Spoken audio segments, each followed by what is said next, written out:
뉴스와 투자를 이어주는 라디오 투자 뉴스입니다. 2025년 6월 30일 월요일 오늘의 뉴스 브리핑 바로 시작합니다. 첫 번째 소식은요. 글로벌 상장사들의 비트코인 매수 경쟁. 이게 정말 뜨겁습니다. 벌써 보유 규모가 900억 달러를 넘어섰다고 하는데요. 네, 900억 달러. 이게 총 발행량의 한 4% 정도 되는 거죠? 맞습니다. 4.01%라고 하니까요. 상당한 물량인데 특히 마이크로 스트래티지 여기가 압도적이고요. 그렇죠. 거의 상장사 보유량의 70% 이상을 가지고 있으니까요. 네, 그리고 일본 메타플래닛 같은 기업도 테슬라 보유량을 추월하면서 경쟁에 가세하고 있습니다. 이렇게 기업들이 계속 사들이면 아무래도 시장에 풀리는 물량이 줄어드니까 그 희소성이 커질 수밖에 없죠. 이게 또 가격 상승 압력으로 작용할 수 있고요. 투자 관점에서 보면 어떤 점을 좀 주목해야 할까요? 네, 그래서 국내에서는 두나무나 빗썸홀딩스 같은 암호화폐 거래소 관련 기업들 아니면 관련 테마주나 비트코인 ETF 쪽 움직임을 좀 관심 있게 보시면 좋을 것 같습니다. 알겠습니다. 다음 소식으로 넘어가 보겠습니다. 이번에는 한국은행 이야기인데요. CBDC, 그러니까 중앙은행 디지털 화폐 2차 테스트를 잠정 보류하기로 했다고요? 네, 맞습니다. 이게 좀 여러 배경이 있는 것 같은데 일단 참여하기로 했던 은행들 쪽에서 불만이 좀 나왔다는 얘기가 있고요. 그런가요? 네. 그리고 또 때마침 민간에서 특히 은행권 중심으로 원화 기반 스테이블 코인 논의가 활발해진 것도 영향을 미친 것 같습니다. 그럼 앞으로는 이 민간 스테이블 코인 쪽으로 좀 더 힘이 실릴 수도 있겠네요. 그렇죠. CBDC 사업의 불확실성이 커진 상황이니까 은행들 입장에서는 오히려 민간 스테이블 코인 쪽에 더 집중할 가능성이 높아 보입니다. 그렇군요. 그래서 앞으로 이 시장이 커질 거라는 기대감 속에서 KB금융이나 신한금융, 하나, 우리, 또 카카오뱅크 같은 금융사들의 관련 사업 추진 동력을 잘 지켜봐야 할 것 같습니다. 네, 민간 스테이블 코인 시장의 확대를 기대해봐야겠군요. 다음 소식입니다. 이번에도 스테이블 코인 얘기인데요. 테더나 서클 같은 스테이블 코인 발행사들의 영향력이 정말 커지고 있는 것 같습니다. 미국 국채 보유량이 한국 정부보다 많아졌다고요? 네, 저도 그 뉴스 보고 좀 놀랐는데요. 5월 말 기준으로 이들 기업의 미 국채 보유액이 1282억 달러 정도 되는데 같은 시점 한국 정부 보유액이 1246억 달러였거든요. 와, 상당한 차이네요. 네, 그러니까 이제 이 스테이블 코인 발행사들이 미국 국채 시장에서 정말 주요한 수요자로 부상한 거죠. 어떻게 보면 미국 재정 적자 해소에도 기여를 하고 있는 셈이고요. 이게 또 미국 정부와의 관계랑도 연결이 되는 모양새군요. 그렇습니다. 특히 달러에 연동되는 스테이블 코인이 계속 성장하면서 미국 정부와의 관계도 좀 더 강화되는 그런 추세로 보입니다. 일각에서는 이걸 새로운 금융 권력의 부상으로 보기도 하고요. 그렇다면 투자 측면에서는 어떤 부분을 봐야 할까요? 글로벌 스테이블 코인 인프라 관련 기업들, 예를 들어 국내 거래소도 관련이 있을 수 있겠고요. 이런 쪽을 좀 주목할 필요가 있겠습니다. 네, 잘 알겠습니다. 다음 소식 알아보겠습니다. 이번엔 국내 증시 얘기입니다. 코스피 3000 시대를 넘어서 더 갈 수 있을까? 이런 기대감이 커지고 있는데요. 증권사들도 하반기 전망치를 계속 올리고 있다고요? 네, 맞아요. 평균적으로 보면 한 3200선 정도까지 보는 것 같고 일부에서는 3700, 심지어 4000까지도 제시하는 곳이 나오고 있습니다. 와, 4000이요? 상당히 높은데요. 어떤 근거들 때문일까요? 아무래도 최근 강조되고 있는 그 주주환원 정책에 대한 기대감, 그리고 하반기 금리 인하 가능성, 이런 부분들이 좀 반영된 걸로 보입니다. 하지만 역시 변수는 있겠죠. 당연하죠. 기대감은 높지만 가장 중요한 건 역시 미국의 금리 인하 시점하고 그 폭이 될 겁니다. 이게 어떻게 되느냐에 따라서 시장 방향성 자체가 결정될 수 있으니까요. 그럼 투자자 입장에서는 좀 신중할 필요도 있겠네요. 네, 맞습니다. 섣불리 낙관하기보다는 변동성에 대비하는 게 중요하고요. 포트폴리오 관점에서는 아무래도 금리에 민감한 종목들, 삼성전자나 SK하이닉스, 또 현대차, KB금융 같은 이런 종목들 중심으로 리스크 관리를 하면서 접근하는 게 유효해 보입니다. 네, 미국 금리 동향을 잘 살펴야겠습니다. 다음 소식입니다. 현대자동차가 미국의 유력 시사 주간지 타임이 선정한 세계에서 가장 영향력 있는 100대 기업의 이름을 올렸습니다. 국내 기업으로는 유일하다고 하네요. 네. 정말 대단한 성과죠. 특히 정의선 회장의 리더십 아래서 추진해온 미래 모빌리티 전략이라던가 브랜드 고급화, 또 필요할 땐 경쟁사와도 손잡는 프레너미 전략 같은 것들이 좋은 평가를 받은 것 같습니다. 실적도 굉장히 좋잖아요. 네, 그렇죠. 작년 영업이익이 26조 원을 넘었으니까요. 이게 2020년하고 비교하면 6배나 늘어난 거고 국내 그룹 중에서는 경제 기여도도 가장 크다고 하고요. 이런 성과들이 기업 가치에도 긍정적인 영향을 미치겠네요. 당연합니다. 글로벌 브랜드 가치가 올라가고 또 ESG 경영 성과까지 인정받는 거니까 밸류에이션 재평가 기대감도 충분히 가져볼 수 있죠. 현대차뿐만 아니라 기아나 현대모비스 같은 그룹 계열사 전반의 긍정적인 소식이라서 좀 장기적인 관점에서 지켜볼 만하다고 생각합니다. 네, 이런 좋은 뉴스를 매일 받아보고 싶으시면 구독해주시고 좋아요는 저희에게 큰 힘이 됩니다.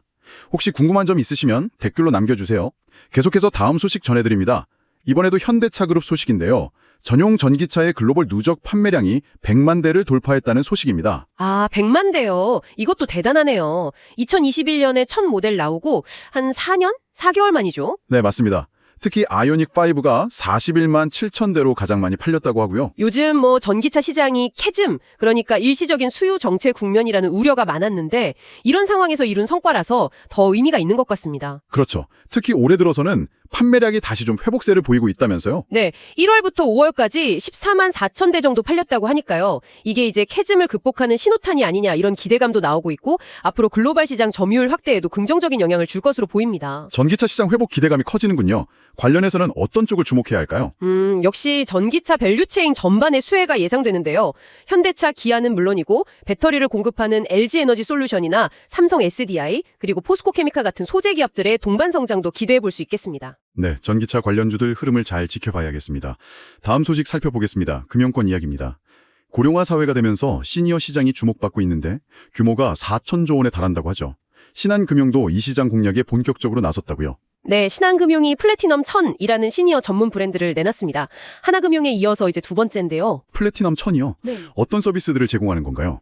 기본적으로는 60대 이상 고령층의 라이프 사이클, 그러니까 건강할 때부터 질병, 치매, 그리고 사망에 이르기까지 전 단계에 걸쳐서 맞춤형 솔루션을 제공하겠다는 목표입니다. 상당히 포괄적이네요. 네, 특히 주목할 만한 점은 단순한 금융상품 판매를 넘어서서 생애 주기별 종합 재선 신탁 같은 신탁 서비스나 그 외 다양한 비금융 서비스를 강화해서 차별화를 꾀하고 있다는 점입니다. 확실히 고령화 사회에 맞는 새로운 사업 모델이 될 수 있겠군요. 그렇죠. 4천조 원 규모로 추산되는 이 시니어 자산 시장을 선점하기 위한 금융사들의 경쟁은 앞으로 더 치열해질 것으로 보입니다. 관련해서 신한지주나 하나금융, KB, 우리, BNK 같은 금융주들 중에서 시니어 특화 서비스를 잘하는 곳을 선별해서 투자하는 전략도 고려해 볼 만합니다. 네, 시니어 금융시장의 경쟁 구도도 흥미롭게 지켜봐야겠습니다. 다음 소식입니다. 이건 좀 입주 예정자들에게는 당혹스러운 소식일 수 있겠는데요. 정부가 소유권 이전 등기 전까지는 전세 대출을 받을 수 없도록 하는 조치를 내놓았는데 이게 기존 분양단지에도 적용된다고요? 네, 맞습니다. 당장 7월부터 입주가 시작되는 단지들이 있는데 여기에 입주하시는 분들 중에서 전세금을 활용해서 잔금을 치르려던 분들은 계획에 큰 차질이 생기게 됐습니다. 예를 들면 어떤 단지가 있을까요? 기사에서는 메이폴자이 84제곱미터 같은 경우를 예로 들었는데요. 이런 경우 전세금으로 잔금을 마련하려던 계획이 사실상 막히게 된 거죠. 정부 입장은 뭔가요? 왜 이런 조치를 취한 거죠? 정부는 계약금만 내고 일단 청약부터 하고 보는 이른바 묻지나 청약 관행의 악순환을 끊고 좀 더 실수요자 위주로 시장을 재편하겠다는 의지를 보이고 있습니다. 취지는 알겠지만 당장 입주를 앞둔 사람들 입장에서는 좀 혼란스럽겠네요. 그렇죠. 분양 계약을 취소해야 하는 상황이 생길 수도 있고 이렇게 되면 건설사 입장에서도 자금 조달의 부담이 커질 수밖에 없습니다. 그럼 건설주에는 좀 악재로 작용할 수도 있겠군요. 네, 단기적으로는 조정 가능성이 있습니다. 삼성물산이나 현대건설, 대우, GS, 포스코 ENC 같은 주요 건설주들의 움직임을 좀 지켜볼 필요가 있고요. 다만 또 이런 조정기를 우량 건설사 저가 매수 기회로 삼으려는 움직임도 있을 수 있습니다. 네, 부동산 정책 변화에 따른 시장 영향을 잘 살펴야겠습니다. 다음 소식 알아보겠습니다. 이번에는 지방은행 관련 소식입니다. 지방 경기가 안 좋다 보니 지방은행들의 부실 대출이 빠르게 늘고 있다고요? 네, 좀 우려스러운 소식인데요. 특히 부동산이나 임대역 관련 대출 쪽에서 문제가 커지고 있습니다. 전체 대출 규모 자체는 줄었는데 고정 이하 여신, 그러니까 3개월 이상 연체된 부실 채권은 1년 사이에 3배나 급증했다고 합니다. 3배나요? 와, 증가 속도가 상당하네요. 역시 지방 부동산 경기 침체 영향이 크겠죠? 네, 직접적인 영향으로 보입니다. 지방의 미분양 주택이나 빈 상가들이 늘어나면서 대출금을 제때 갚지 못하는 차주들이 많아지고 있는 건데요. 부동산 임대업 대출 중에서 고정 이하 여신 비율이 작년에는 0.47% 수준이었는데 올해는 1.93%까지 폭증했습니다. 악화될 가능성, 또 충당금을 더 많이 쌓아야 할 부담 등을 고려해야 합니다. 그럼 지방은행 투자는 좀 신중해야겠네요. 그렇습니다. 아무래도 수도권 중심 은행들에 비해서는 리스크가 더 크다고 볼 수 있기 때문에 지방은행 투자에는 좀 더 신중한 접근이 필요해 보입니다. 네, 지방은행 건전성 문제 주의 깊게 봐야겠습니다. 자, 마지막 소식입니다. 한국은행이 김치본드에 대한 규제를 완화한다는 소식입니다. 14년 만이라고 하네요. 네, 김치본드라는 게 국내에서 발행되는 외화 표시 채권을 말하는데요.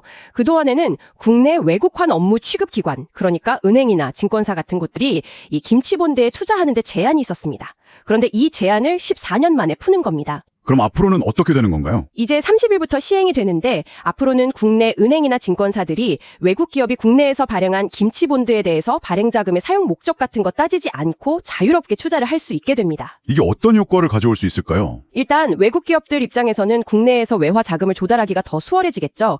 이렇게 외화 조달 시장이 활성화되면 장기적으로는 외환 수급 불균형을 완화해서 환율 안정에도 좀 긍정적인 영향을 줄 수 있을 것으로 기대됩니다. 투자 관점에서는 어떤 기업들을 주목하면 좋을까요? 아무래도 채권 중개 업무가 늘어날 수 있는 증권사들, 예를 들면 KB증권, 미래에셋증권, 삼성증권, NH투자증권, 한국투자증권 같은 대형 증권사들이 수혜를 볼 수 있을 것으로 예상됩니다. 네, 김치본드 규제 완화 소식까지 알아봤습니다.